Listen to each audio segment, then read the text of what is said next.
इसकी शुरुआत कैसे हुई जेजेएस की?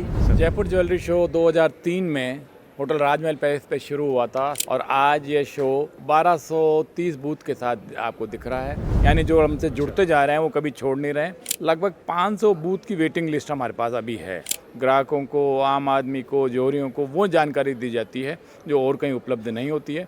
दुर्लभ जी का लगाया हुआ पौधा किस रूप में पनप रहा है, किस रूप में वट वृक्ष बन चुका है। जयपुर की इंडस्ट्री को, जयमंड ज्वेलरी इंडस्ट्री को एक प्लेटफॉर्म दें और उसी उद्देश्य से काम हुआ। हम जेजेएस के जॉइंट सेक्रेटरी श्री अजय काला जी से हम रूबरू हुए हैं और इनसे जानना चाहेंगे कि ये आज इसका अंतिम दिन है, चौथा दिन है, तो ये इसकी शुरुआत कैसे हुई जेजेएस की? ये जो सफ़र है कितना अच्छा और किस तरह का रहा है? जयपुर ज्वेलरी शो 2003 में होटल राजमहल पैलेस पे शुरू हुआ था 64 बूथ से और आज ये शो 1230 बूथ के साथ आपको दिख रहा है। हमने ये 21 साल की यात्रा की है और संस्करण 21वां है, पर साल हमारे 23 लग चुके हैं। हमने दो जेजेएस रद्द किए थे और कोरोना की वजह से, पर इन सब के बावजूद जेजेएस ने जो जिस मुकाम पे हम पहुँचे हैं उसका सबसे बड़ा सेटिस्फेक्शन ये है कि हमारे यहाँ 90% से ज़्यादा एग्जीबिटर्स रिपीट एग्जीबिटर हैं। यानी जो हमसे जुड़ते जा रहे हैं वो कभी छोड़ नहीं रहे हैं और उन सब के साथ साथ लगभग 500 बूथ की वेटिंग लिस्ट हमारे पास अभी है। अच्छा, तो कुल मिला के इस बात का ये प्रतीक है कि लोग संतुष्ट हैं, लोग इस बात को पसंद कर रहे हैं और जेजेएस में जिस ढंग से डिस्प्ले है, जिस ढंग का खाना है, जिस ढंग से पर्सनल केयर है, वो उसको लगातार पसंद कर रहे हैं। दुनिया के बहुत थोड़े शो हैं, मतलब भारतीय संदर्भ में कहा जाए, जहां आप माल देख भी सकते हो और ख़रीद भी सकते हो इस पैमाने पर। B2B जो लोग कहलाते हैं, व्यापारी होते हैं, जोहरी एक दूसरे से माल खरीदते हैं, उनके लिए भी दिन और समय निर्धारित है और जो आम ग्राहक है, चल के आता है घर में जिसकी शादी है, वो लोग भी यहाँ पे आ सकते हैं और ख़रीदारी कर सकते हैं। एक ढंग से आपको 600 शोरूम एक साथ देखने को मिलते हैं। मैं समझता हूँ हॉल 1 में आप गए होंगे, जहाँ 65% बूथ ऐसी हैं जो बनाई गई है, जिसके लिए खर्चा लोगों ने किया है। वो लोगों का फेथ, ट्रस्ट और कॉन्फिडेंस बताता है कि जेजेएस कैसा शो है और वो छोड़ना नहीं चाहते। तो हमारे लिए बड़ी खुशी की बात है और आप देख रहे हैं कि नॉलेज शेयरिंग सेशंस होते हैं, यहाँ बहुत से सेशंस हुए जिसमें ग्राहकों को, आम आदमी को, जोहरियों को वो जानकारी दी जाती है जो और कहीं उपलब्ध नहीं होती है, जिसे नॉलेज शेयरिंग सेशंस का हमने नाम दिया हुआ है।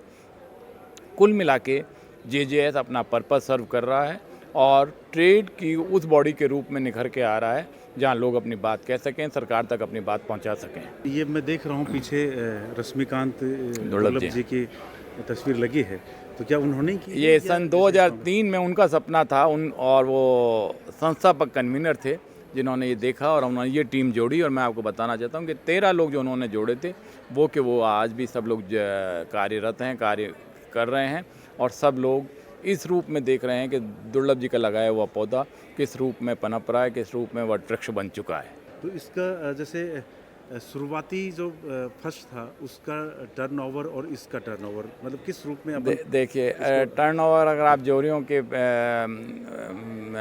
व्यावसायिक टर्नओवर की बात कर रहे हैं, वित्तीय लेन देन की, तो वो हमारे पास जानकारी होती भी नहीं है और न हम मांगते हैं। जेजेएस में कितने का व्यापार हुआ ये हमारे यहाँ रिकॉर्ड नहीं भी रहता है और हम मांगते भी नहीं हैं। अच्छा। क्योंकि सबसे बड़ी बात ये होती है कि ये नेटवर्किंग और कॉन्टैक्टिंग पॉइंट का पर्पज सर्व करता है। आज कोई मेरे यहाँ से माल देख गया और 3 महीने तक मुझसे संपर्क करता है, 6 महीने से करता है, वही शो का मकसद है।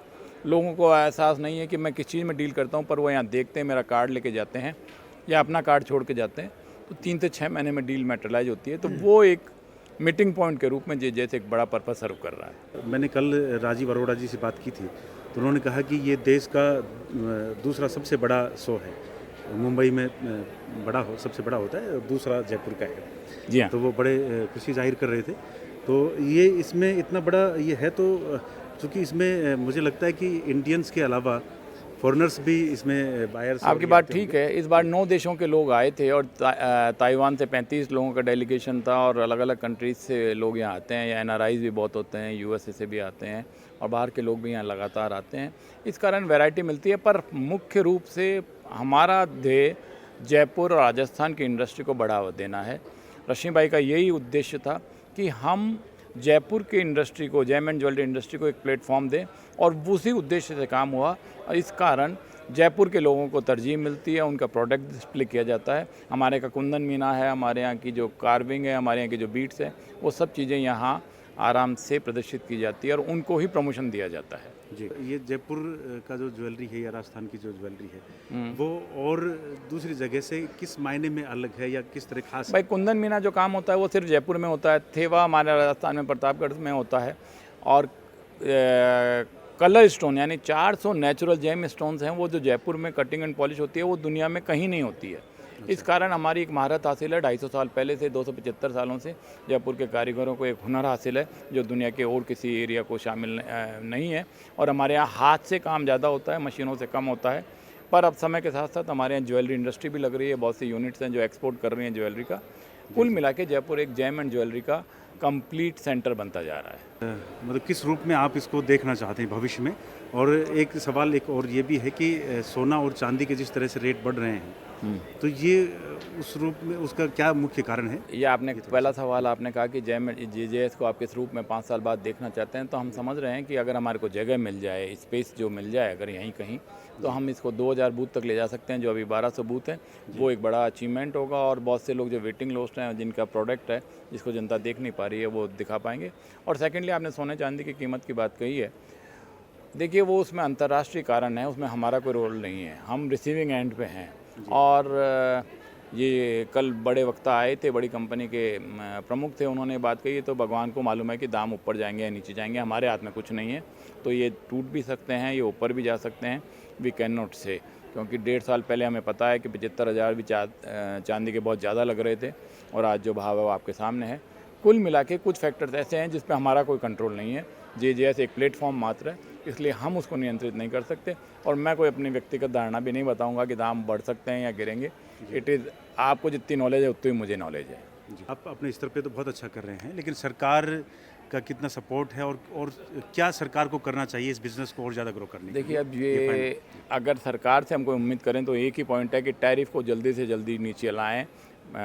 यूएसए से जो टैरिफ है उससे हमारा व्यापार में बड़ा फ़र्क पड़ रहा है, हमारे बायर्स रुके हुए हैं।